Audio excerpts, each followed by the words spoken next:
are aware, the 5-year term of the 16th Lok Sabha is due to expire on 3rd June 2019. Article 324 of the Constitution bestows the relevant powers, duties, and also the functions of the Election Commission. While Section 14 of the Representation of People Act 51 provides for conduct of elections to constitute a new Lok Sabha before the expiry of its current term. Taking into account these constitutional and legal provisions, various judicial pronouncements on issues, the Election Commission of India has taken into account these constitutional and legal provisions, various judicial pronouncements on issues. The Election Commission of India has made, in fact, attempted a very comprehensive preparation for the conduct of election to the 17th Lok Sabha in a manner that is free, fair, inclusive, accessible, ethical, participatory, and also festive. When independent India held its first general and assembly elections during 51-2, not everybody was convinced of our capacity to successfully conduct the exercise. In fact, democracies in the world, then numbering maybe around 40, most of them were very skeptical.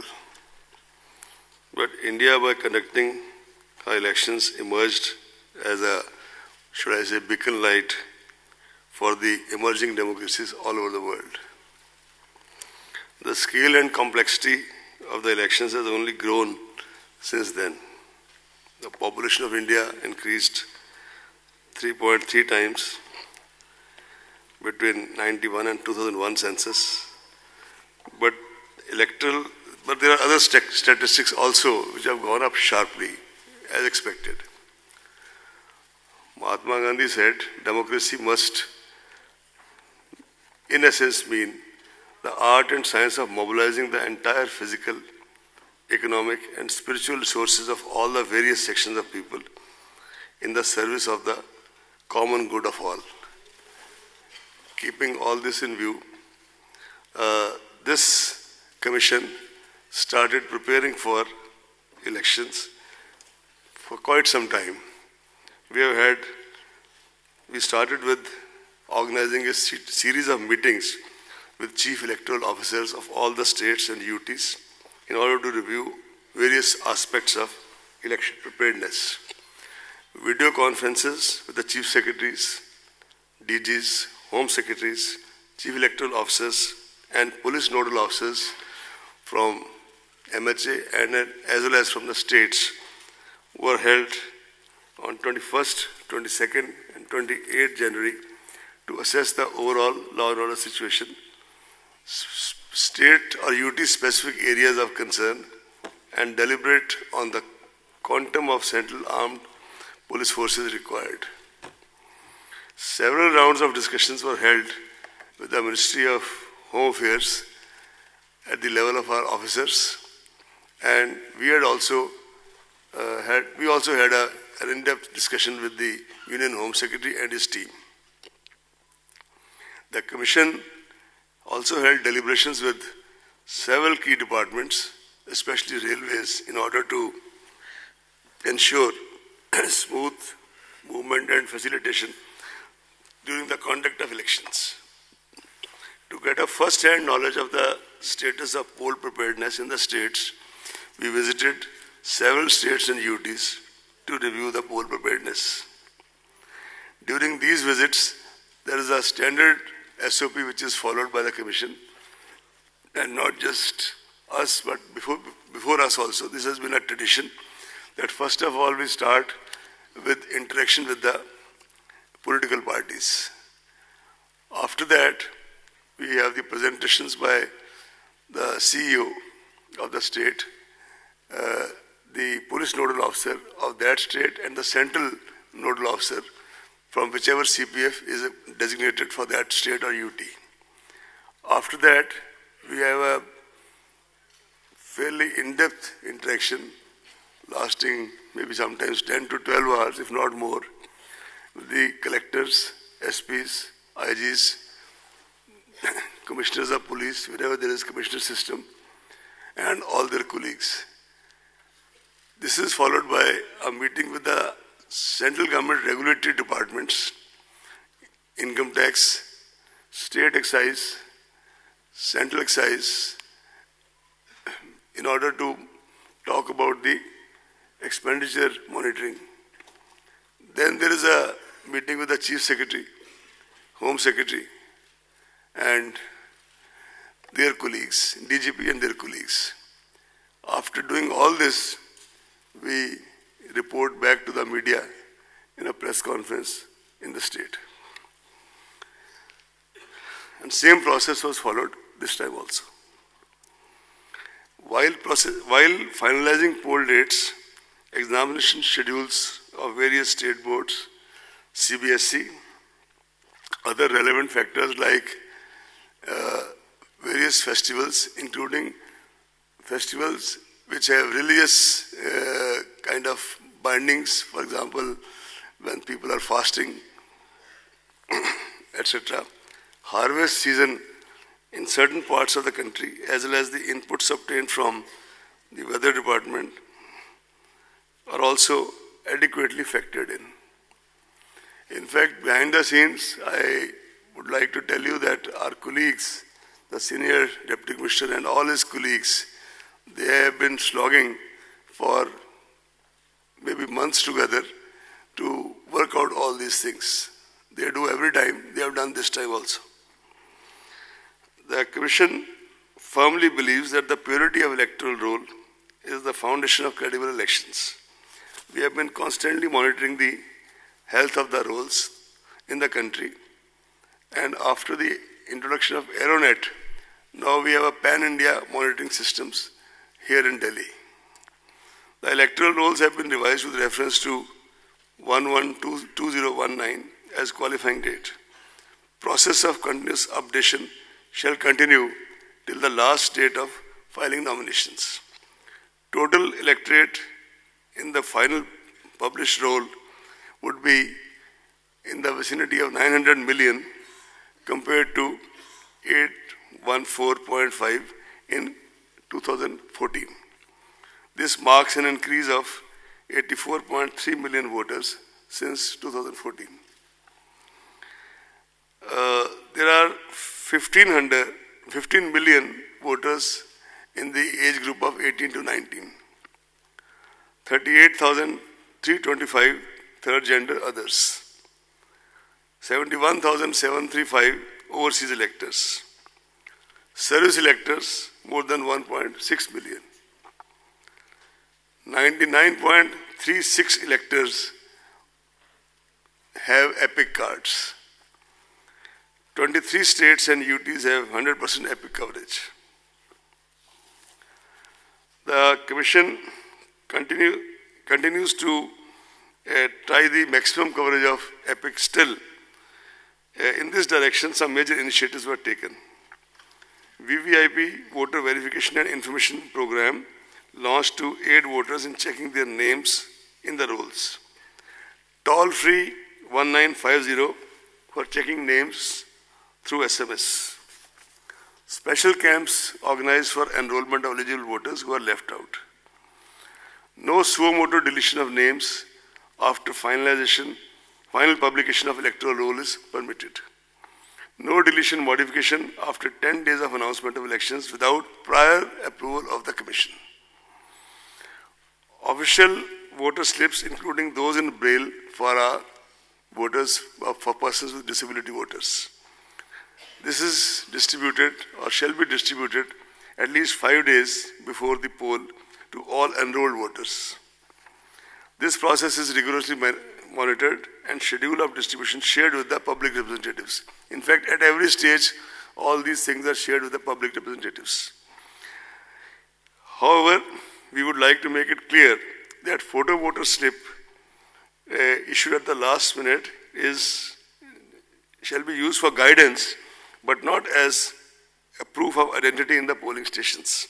We have already given a very detailed ad 2-3 days back that that slip will not be the proof of identity, but there are 11 other options which can be used to cast your vote, provided, of course, the name is on the electoral roll. A voter's guide in vernacular English is being handed over in these elections to every household, giving all relevant information. On the ballot unit below the name of the last candidate, there will be a button for nota option for the voters who do not wish to vote for any of the candidates. And as an additional measure to eliminate confusion in the minds of our voters, where you press the button in front of that, there is a photograph of the candidate also, so that you make a more conscious choice, seeing the photograph of the candidate for whom you want to vote. Voter assistant booths will be set up at every polling station to extend facilitation to the voters. There are approximately 10 lakh polling stations this year as compared to 9 lakh in 2014, an increase of 10.1%. Why I have used the word approximately is that in some special circumstances, for example, exigencies of weather, snowfall, etc., with the permission of the Commission, a new or auxiliary polling station can be opened even at the last minute. Of course, before the elections. Assured minimum polling facilities at all polling stations like drinking water, electricity, shade, toilets, ramps, and a standard voting compartment are being provided. And these are monitored very closely by the Commission in the meeting with the collectors, video conferences, and the meeting with the Chief Secretary. Efforts are also being made to make voting comfortable, accessible, and sensitive, particularly to the needs of senior citizens, persons with disability, and ladies. VVPATs will be used with EVM at all polling stations in this election. Adequate number of both have been made available for smooth conduct of elections. The ballot units already reached the destination as per requirement, 23.3 lakhs. The control unit, 16.35 lakhs, and VVPATs, 17.4 lakhs. This also includes, by the way, reserve units, because as per the SOP, for example, if the control unit starts malfunctioning, then entire thing is changed. But if the VVPAT stops malfunctions, VVPAT is changed, something like that. And these are details. So accordingly, the requirement as well as the reserves have been worked out. The Commission has specified elaborate standard operating procedures for EVMs and VVPATs, including FLC, mock poll, two-stage randomization, mandatory VVPAT slip count in one randomly selected polling station per assembly segment. There are very stringent security and administrative protocols related to the machines, including their storage movement, usage, as well as handling reserve and VVPATs. In fact, after these 4 or 5 anecdotal incidents of the last 5 poll-gone states, new, fresh SOPs have been issued for making the last mile transportation, even of the reserve EVMs, very, very stringent and rigid, including the putting of monitoring by GPS, etc. The Commission has laid a lot of emphasis on widespread demonstration and awareness activities at the assembly as well as booth level in order to familiarize as many voters as possible with EVM and VVPATs. Consequent on the schedule of announcement of general elections through the press note, the MCC for the guidance of political parties and candidates comes into effect from today itself in the entire country. The Commission calls upon political parties and candidates to strictly adhere to the same.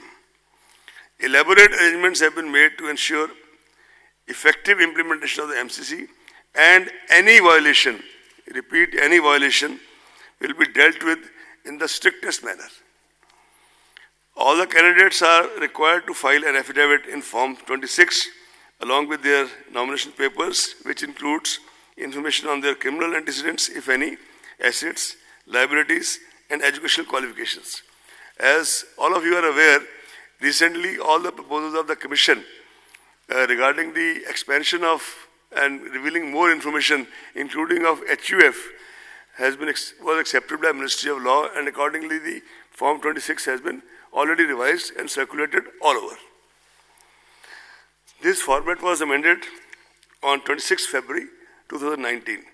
Non-filling of this affidavit in the prescribed format, which also now includes giving you a PAN number, if you have, will result in rejection of nomination paper. Will result in rejection of nomination paper. Candidates with criminal antecedents would be required to furnish information in this regard in the local newspapers and TV channels on 3 occasions during campaign period. Elaborate arrangements have been made to ensure peaceful conduct of elections. In order to curb noise pollution and prevent disturbance to the people at large, usage of loudspeakers is prohibited at night between 10 p.m. to 6 a.m.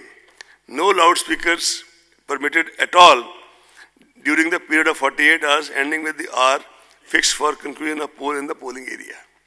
Commission has also directed political parties, candidates, agents to desist from using environmentally hazardous publicity materials and promote usage of eco-friendly substances for preparation of election campaign material. This is a new effort by the Commission, but this is kind of appeal to everybody to use this.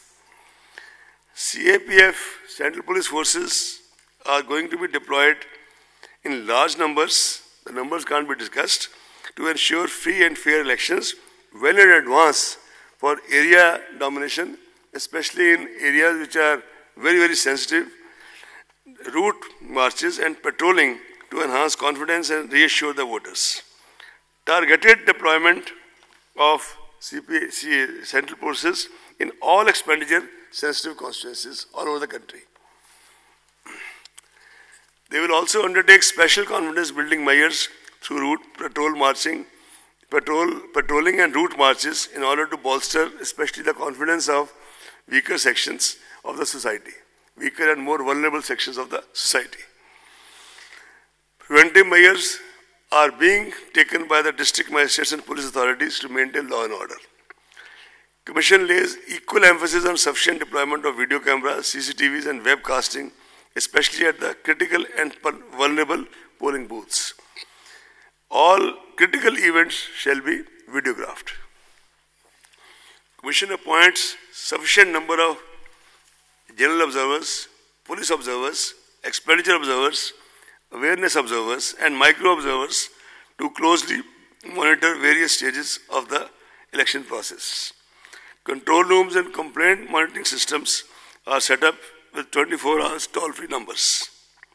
In fact, on the issue of central observers, this time Commission has taken a conscious decision that wherever required in those states or UTs which are expenditure sensitive and wherever there are major security issues, we would be sending special observers of sufficient seniority and experience and standing and stature to these places. I will not be able to name the states because that's not something which kind of in advanced level state like this, but we have all the information and we will act accordingly. We also now have, by now, thanks to our IT and ICT wings, stringent monitoring of all critical events of the poll day using the state-of-art IT applications. This includes one of the most major, this is C-Vigil, which is an Android app which helps citizens to record any violation of model code of conduct on the mobile and promptly send to election authorities for option. By the way, this was started on a trial basis during Karnataka elections in Bangalore under the direct supervision of the Commission and extended subsequently to all these 5 poll-gone states. In these 5 poll-gone states, almost 28,000 such complaints were received. A citizen can give his or her name and number and the authority on the other end is duty bound, no options, to report back within 100 minutes the action being taken, proposed to be taken, etc.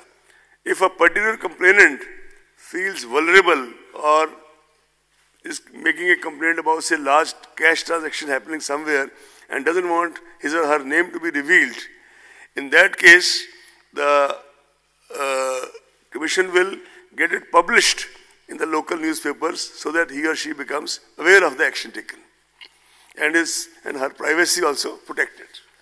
This is a major tool of citizen empowerment, and it is really the experience of these 5 poll-gone states. We are really hopeful that now when it is used pan-India, it will kind of add another dimension to the empowerment of our citizens.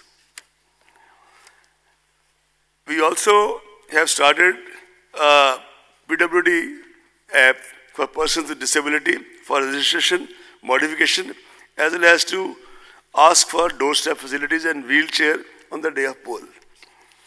We already have introduced, and we kind of monitored very closely, that all the permissions can be obtained on Suvidha candidate app,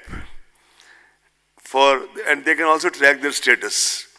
Samadhan is an integrated web portal for registering and resolving citizen information, suggestions, feedbacks and complaints. This is another way of getting the feedback.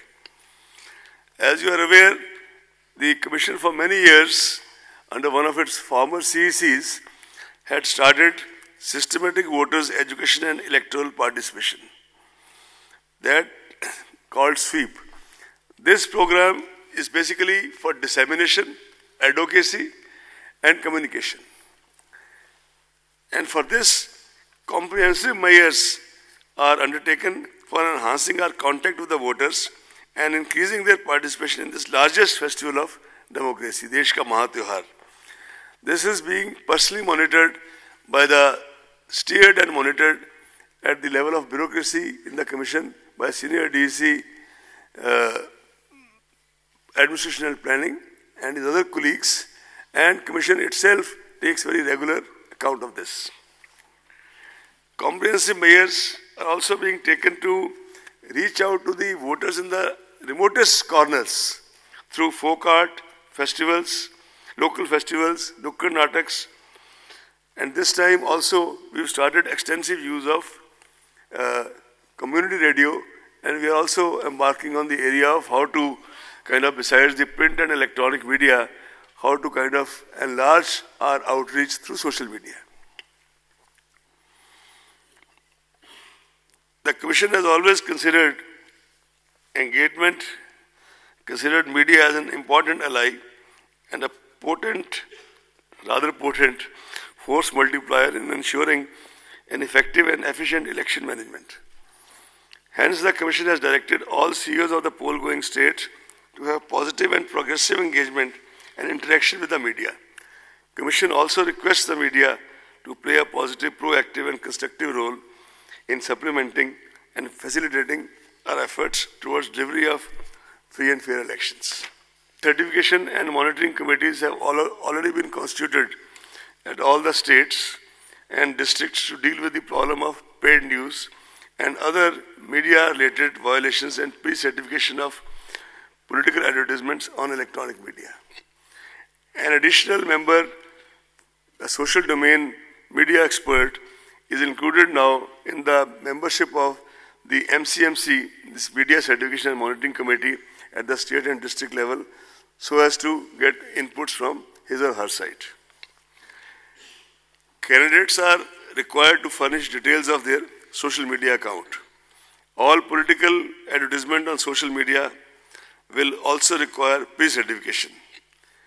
All expenditure on campaigning advertisement on social media is to be included in the election expenditure account. All provisions of Model Code of Conduct shall also apply to the content being posted on social media by candidates and political parties. And based on the recommendations made by the committee appointed by the Commission, regarding the further enlargement of Section 126 of RPA in sync with the new media and deliberations made with the various other stakeholders, social media platforms, the major steps are as follows. The intermediaries, viz. Facebook, Twitter, Google and YouTube, have committed in writing to ensure that any political advertisement published on their platforms will be certified from MCMC. Some IT applications are also being thought of to streamline it further and make the process less cumbersome. In fact, Commission has taken a stock of the IT applications being developed by our team, and maybe we'll introduce as a pilot project in some states to start with. Google and FB have also announced verification of political advertisers and ad archives with reference to advertisement buying. Social media platforms have committed to implement pre-certification, as I said earlier. To keep a check on election violations and menace of fake news and hate speech during the election period, social media platforms have told us that they have appointed dedicated grievance officers to take necessary and prompt action against the contents published on their platforms.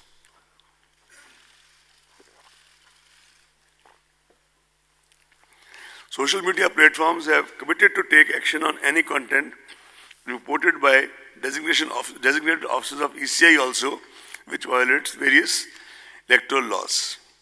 Internet and Mobile Association of India, in consultation with ECI, is formulating a set of code of ethics for intermediary online platforms. This is a work in progress.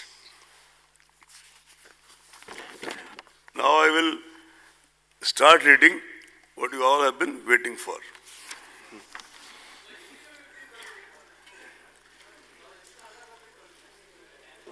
Hindi भी आती है और हिंदी का version आपको मिलेगा जब आपको press note मिलेगा. इंग्लिश के साथ साथ हिंदी का भी मिलेगा. इंग्लिश के साथ साथ हिंदी का भी मिलेगा जी. हिंदी हिंदुस्तानी सब आते हैं, ऐसी बात नहीं. Anyway, I'll read out the proposed phase 1. Before that, I would like to inform all of you that this time, instead of 9 phases, we have 7 phases of election. Phase 1, date of issue of gazette notification. Notification होने के gazette notification होने का दिन 18/3/2019 Monday. Phase 1, last date of nomination, आखिरी तारीख nomination की 25/3/2019 Monday.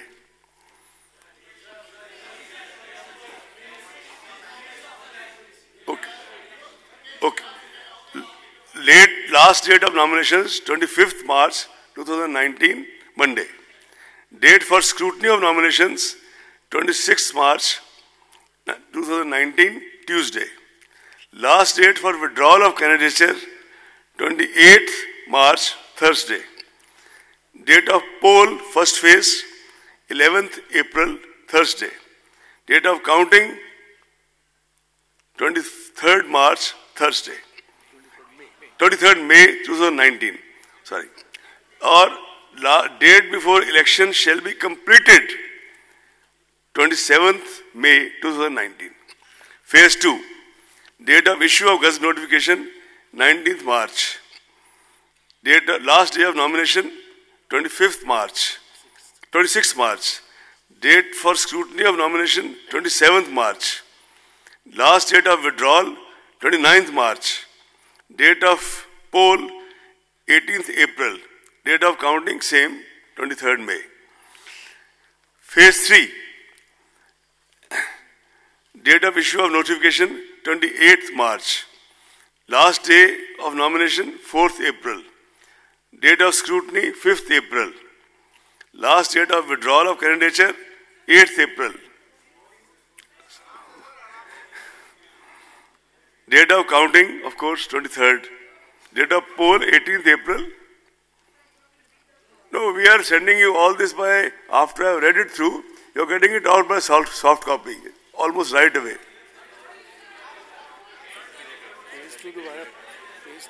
I'll read out the phase 2 again. Okay. No, I'll read out the phase 2 again because he's asked for it. Sir, hello. Phase 3, okay. Thank you. Phase 3.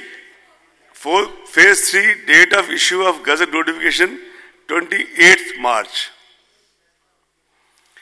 Last date, we'll come to that after this. We'll come to that after this. That is the second statement. Last date of nomination, 24th April. Phase 3, date of scrutiny, 5th April. Last date for withdrawal of candidature, 8th April. Date of counting, 23rd May. No, date of counting. Date of poll, 23rd April.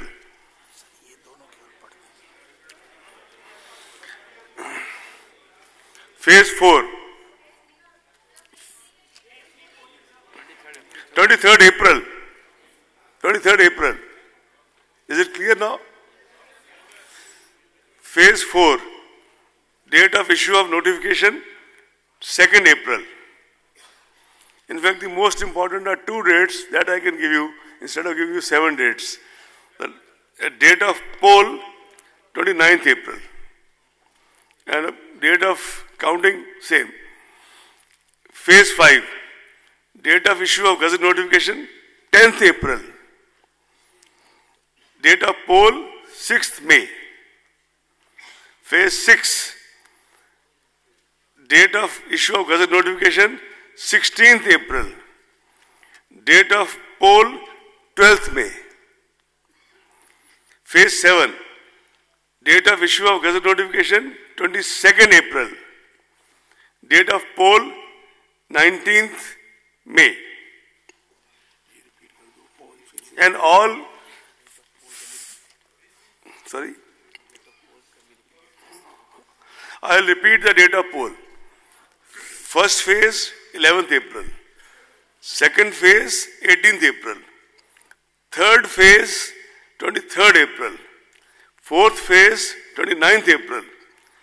Fifth phase, 6th May. Sixth phase, 12th May. Phase 7, 19th May. Am I clear now? And all countings, without, no need to say, but I am repeating, 23rd May.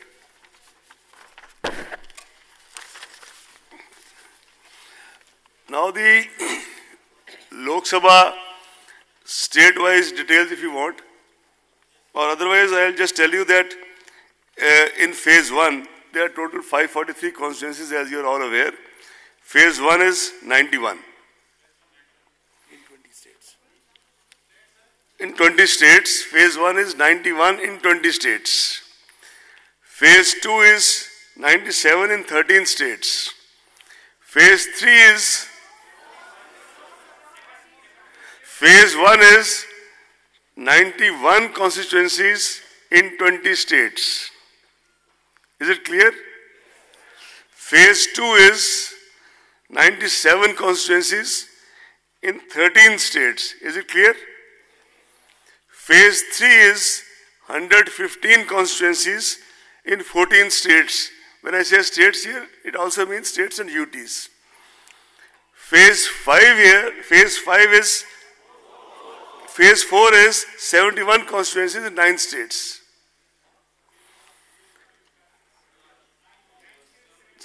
Now, 71 constituencies in 9 states. Phase 5 is 51 constituencies in 7 states. Phase 6 is 59 constituencies in 7 states. Phase 7 is 59 constituencies in 8 states. You want me to read it out once more? Phase 1, 91 constituencies, 20 states. Phase 2, 97 constituencies, 13 states. Phase 3, 115 constituencies, 14 states. Phase 4, 71 constituencies, 9 states.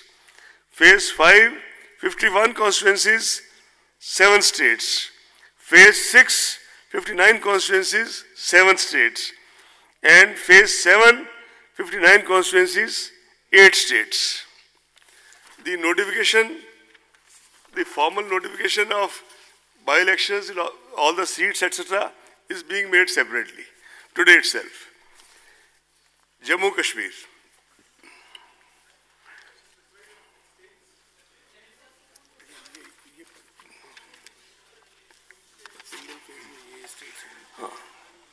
States going in single phase.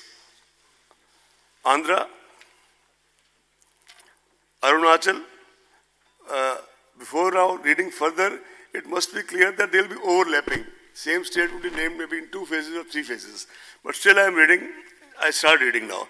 States going in single phase, Andhra, Arunachal, Goa, Gujarat, Andhra, Arunachal, Goa, Gujarat, Haryana, Himachal Pradesh, Kerala, Meghalaya, Mizoram, Nagaland, Punjab, Sikkim, Telangana, Tamil Nadu, Telangana, I said Telangana, Tamil Nadu, Uttarakhand, Andaman Nicobar, Dadra and Nagar Haveli, Daman and Diu,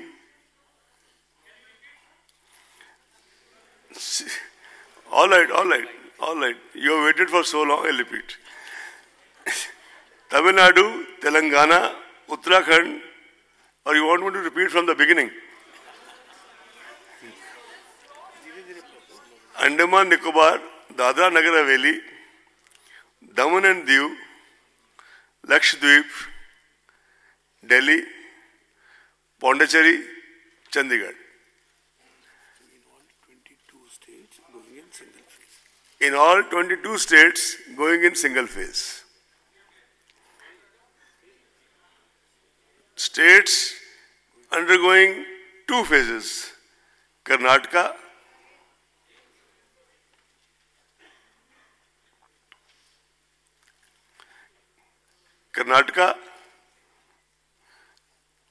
Manipur, Rajasthan, Tripura.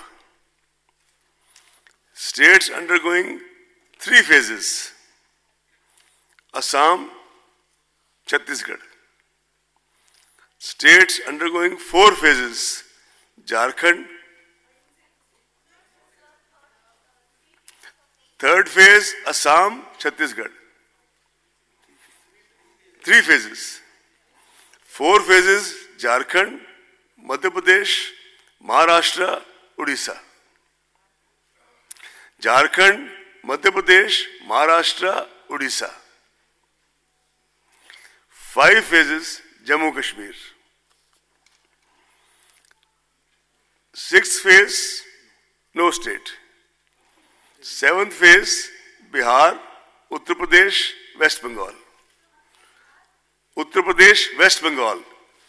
And now I'll read out once more. First phase, 22 states and UTs. Second phase, 4 states and UTs. 2 phases, 4 states. 3 phases, 2 states. 4 phases, 4 states. 5 phases, 1 state. 7th phase, 3 states. You see, the issue also is that there has to be ensured the movement of the CPFs from one place to the other, and they go by trains, etc., and then they require some time for initial settling down, which is how all this has been done. Now Jammu Kashmir. Before that, sir, each state and which are the states and the date of polling. Oh, we have it. No, please. Please read that. Sorry? Please read the dates. Sir, it's being sent to you now. No, what are the copy? Just now. Sir, 7 phases states. That's the most important basic information. Nobody knows. Like Andhra is going to on which date? Phase 1, Andhra, all the 25 seats. Phase 1. 11th April. It has been said 4 or 5 times, I'll say it again. 11th April, 25. Now I'll read state-wise, please. Andhra, first, now I'm reading phase 1, right? 11th April. Andhra, 25. Arunachal, 2. Assam, 5. Bihar, 4. Andhra, 25. Arunachal, 2. Assam, 5. Bihar, 4. Chhattisgarh, 1.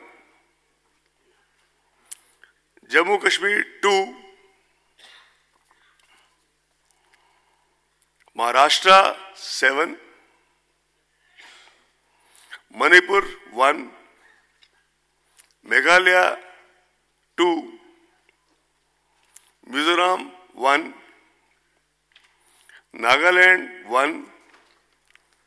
Odisha, 4. Sikkim, 1. Telangana, 17.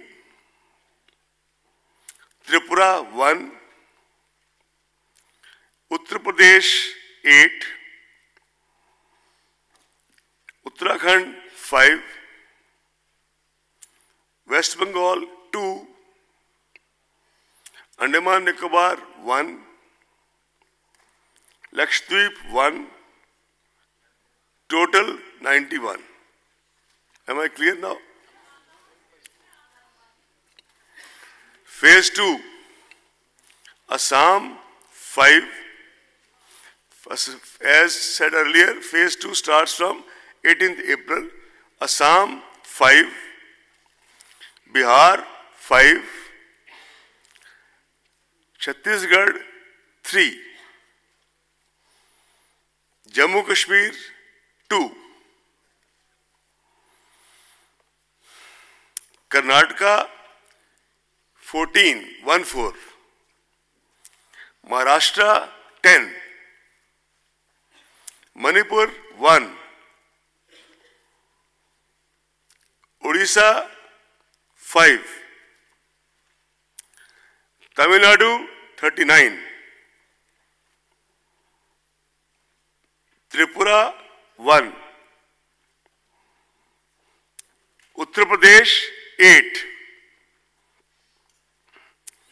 West Bengal, 3.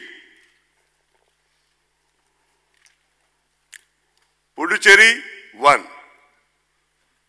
Total, 97.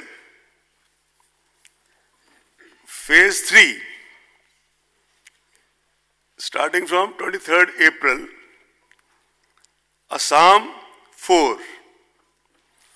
Bihar, 5. Chhattisgarh, 7.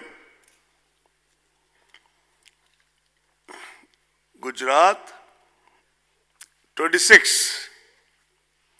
Goa, 2. Jammu Kashmir, 1. Karnataka, 14. Kerala, 20. Maharashtra, 14. Odisha, 6. UP, Uttar Pradesh, 10. West Bengal, 5. Dadra and Nagar Haveli, 1. Daman and Diu, 1. Total 115, spanning 14 states and UTs. Phase 4, starting 29th April. Bihar, 5. Jammu Kashmir, 1. Jharkhand, 3. Madhya Pradesh, 6. Maharashtra 17, Odisha 6, Rajasthan 13, Uttar Pradesh 13, West Bengal 5, 8, 5 was phase 3. 71 across 9 states. Phase 6, phase 5, phase 5, Bihar, 6th May, Bihar 5, Jammu Kashmir 2,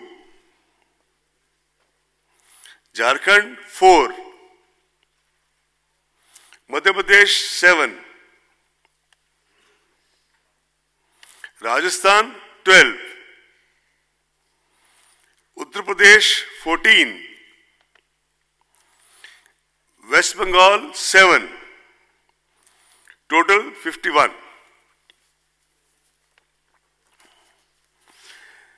Phase 6 starting 12th May.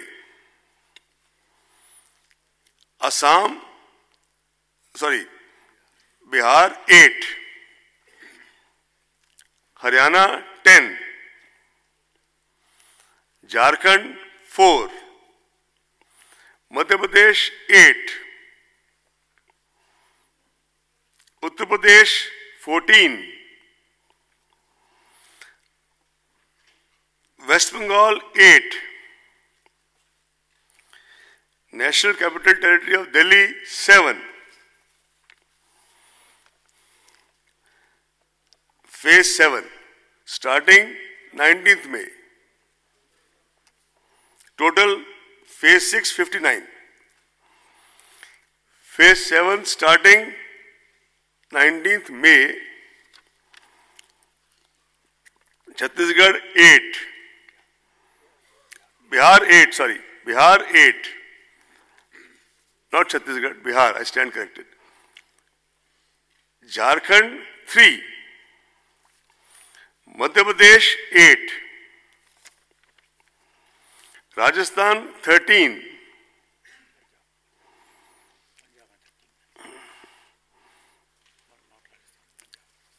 Punjab 13, not Rajasthan. Rajasthan is over already. Punjab 13. West Bengal 9. Chandigarh 1.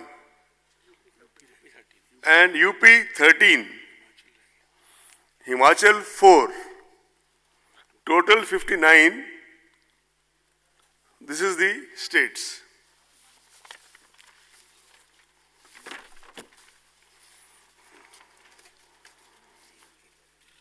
Warm इनके separately पढ़ोगे उसमें बोल दूंगा. Sir, what about the Sorry? Sir? Assembly separately notification being issued. Sir, what about the Tamil Nadu states? 21 assembly seats are lying vacant. Do you have any decision has been taken? Decision has been taken and is being announced to the media. We'll take the questions. Let's finish first. When we issue you the soft copy, in that each constituency will also be mentioned. Okay. Jammu Kashmir.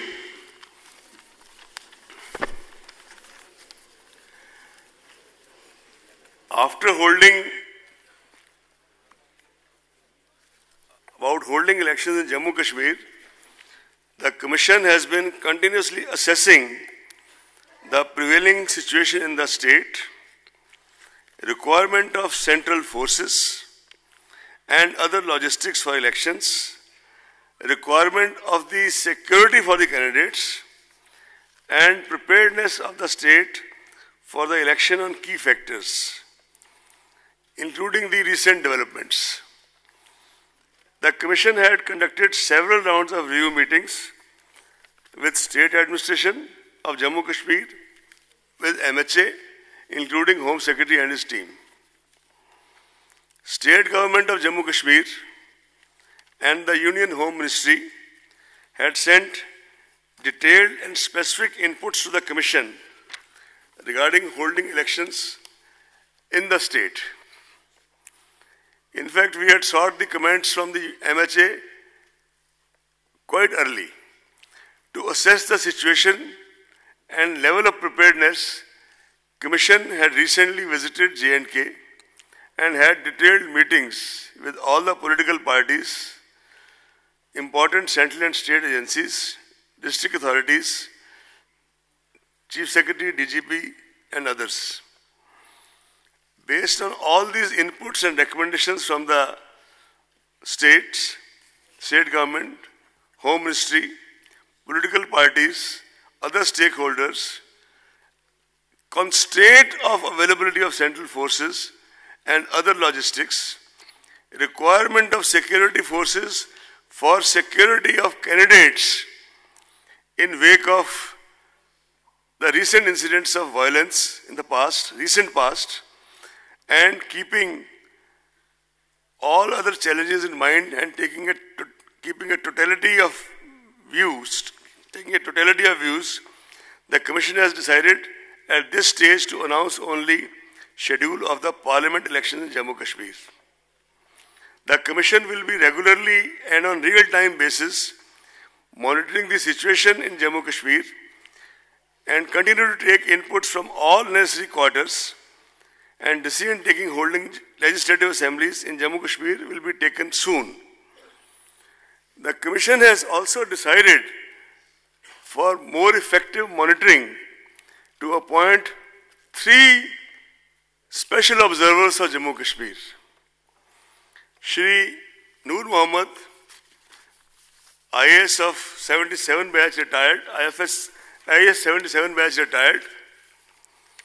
Shri A.S. Gill, IPS 72 batch, who retired as DG CRPF and also served as IG in Jammu Kashmir, in CRPF, in charge of Jammu Kashmir from 95 to 97. Shri Vinod Jutshi, 82 batch, who has served in the Election Commission for almost 6 to 7 years, and I think most of you know him as it is. Shri Noor Mohammed ji has occupied various positions like Secretary, National Disaster Management Authority, Member Secretary, NCR Planning Board, Chief Electoral Advisor, UNDP Kabul, International Election Commissioner, Afghanistan in the 2005 Parliament elections, Deputy Election Commissioner of India and Chief Electoral Officer, Uttar Pradesh, amongst other assignments. And Shri Gill, as I said, retired as DG CRPF. He remained DGP in Rajasthan, and he also was in Jammu Kashmir as IG CRPF from 95 to 97. Shri Jutsi he retired as Secretary Tourism, Government of India, and he remained in the Election Commission for a little over 7 years. These observers have been contacted by the Commission. They have kindly consented, and a meeting is scheduled by the Commission at 4 o'clock in the afternoon to go over the various modalities with the 3 honorable central observers. Sir, just one confusion, sir. Can I just finish? Yes. I'll just take.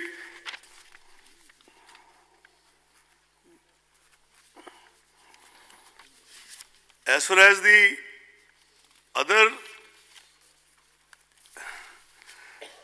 the Commission has also taken into account the fact that the tenure of legislative assemblies of states of Andhra Pradesh, Arunachal, Odisha and Sikkim will expire on 18th June, 1st June, 11th June and 27th May. I repeat, Andhra 18th June, Arunachal 1st June, Odisha 11th June, Sikkim 27th May.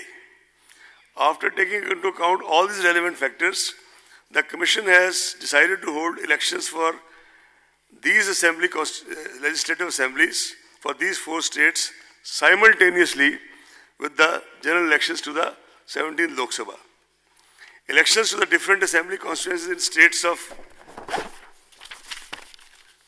in these states will follow the same schedule as for the corresponding parliamentary constituencies, that answers your question, of which these are relevant assembly segments. There are 34 casual vacancies, that is by-elections as we call it, in the legislative assemblies of 12 states as on 9th March 2019. The Commission has decided to hold by-elections to these 34 assembly constituencies following the same schedule as per the relevant parliamentary constituencies already read out to all of you. On the occasion of 17th Lok Sabha election, the Commission reassures the nation, all the stakeholders, of its solemn resolve and deep commitment to fulfill its constitutional mandate to conduct free, fair, credible and ethical elections. Commission appeals to the 11 million plus election machinery, directs the 11 million plus election machinery to rededicate themselves to the tasks associated with the conduct of elections as a sacred duty, as they have been doing election after election. Commission appeals to all the stakeholders, and in particularly the political parties, the candidates, to uphold the democratic traditions of the nation by maintaining high standards of political discourse and fair play in course of the election campaigns. Commission also sends an appeal to all the voters to reinforce the democratic ethos of the nation by turning up at polling stations and exercise their right to vote in an informed and ethical manner, because the voters are the ultimate sovereigns in the democracy.